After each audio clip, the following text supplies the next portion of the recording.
Qui est Annie Isly? Une pionnière de la science et de la technologie. Naissance et enfance. Annie Jean Isly est née le 23 avril 1933 à Birmingham, Alabama, aux États-Unis, dans un Sud profondément marqué par la ségrégation raciale.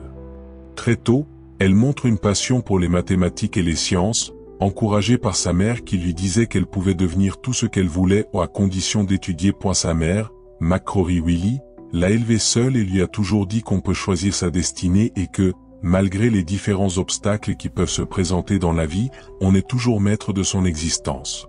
C'est cette pensée qui a nourri l'âme d'Annie Isly pendant toute son enfance. Elle grandit dans un environnement difficile où les opportunités pour les femmes noires étaient extrêmement limitées. Mais cela ne freine pas ses ambitions. Elle étudie à l'université Xavier à la Nouvelle-Orléans, une université catholique historiquement noire, dans l'optique de devenir pharmacienne. Elle y suit 2 ans de cours avant de devoir interrompre ses études après son mariage et un déménagement à Cleveland, Ohio. Carrière à la NASA. Début chez NACA, prédécesseur de la NASA. En 1955, après avoir lu un article sur des femmes ordinateurs humains qui travaillaient pour la NACA, National Advisory Committee for Aeronautics, Annie postule et est embauchée au Lewis Research Center, devenu plus tard le Glenn Research Center de la NASA, à Cleveland. Elle devient l'une des premières femmes noires informaticiennes et mathématiciennes dans l'agence. Transition vers l'informatique. Au début, elle travaille comme computeur humain, faisant à la main des calculs mathématiques complexes pour des projets liés à l'aéronautique et à l'ingénierie des fusées. À mesure que la technologie évolue, elle apprend elle-même la programmation informatique, maîtrisant des langages comme le Fortran et l'assembly, à une époque où l'informatique en était encore à ses balbutiements. Projets et contributions majeures. Propulsion de fusées et missions spatiales. Elle participe à des projets liés au système de propulsion de fusées, aidant à développer des logiciels de simulation pour analyser la performance des moteurs fusées à carburant liquide. Son travail a été essentiel à des missions spatiales de la NASA, notamment pendant la période de la course à l'espace. Programme Centaure. L'un de ses projets les plus notables est sa contribution au programme Centaure, une technologie de fusée qui servira à lancer de nombreux satellites et missions interplanétaires. Le Centaure a été un précurseur important des lanceurs modernes, comme ceux qui ont envoyé des sondes vers Mars et Jupiter. Application de son travail à l'énergie. Elle a aussi travaillé sur les énergies alternatives et les batteries, notamment les piles pour véhicules électriques, bien avant que cela devienne un sujet d'actualité, préfigurant des innovations écologiques importantes.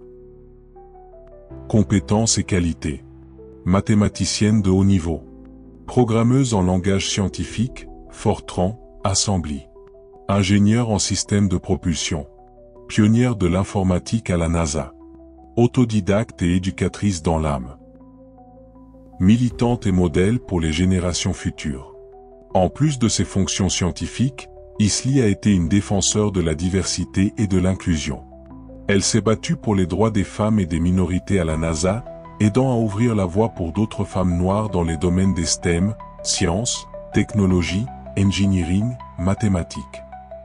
Elle a aussi été conseillère, formatrice et mentor, travaillant activement à encourager les jeunes à poursuivre des carrières scientifiques, particulièrement les minorités et les femmes.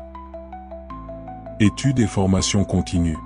Bien qu'elle ait commencé sa carrière sans diplôme en informatique, elle retourne aux études tout en travaillant à temps plein à la NASA, et obtient un baccalauréat en mathématiques à la Cleveland State University. Fin de carrière et héritage. Annie Isly prend sa retraite de la NASA en 1989, après 34 ans de service.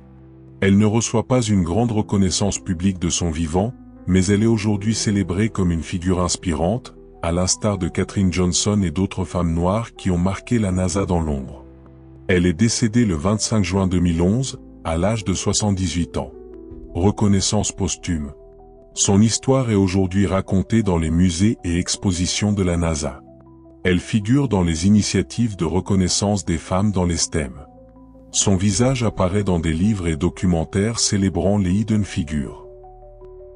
L'histoire d'Annie Isly nous rappelle que les barrières ne sont pas des murs, mais des défis à dépasser. Dans un monde qui ne lui offrait que peu d'opportunités, elle a écrit sa propre trajectoire, avec courage, intelligence et détermination. À toutes les femmes qui doutent, à celles qui entendent qu'elles ne sont pas faites pour les sciences, pour la technologie, pour leurs rêves. Souvenez-vous d'Annie. Elle n'a pas attendu qu'on lui ouvre une porte, elle l'a construite. Peu importe d'où vous venez, ce que les autres pensent de vous, ou les obstacles sur votre chemin. Ne laissez jamais personne vous dire que vous n'êtes pas capable. Ne renoncez pas à vos rêves.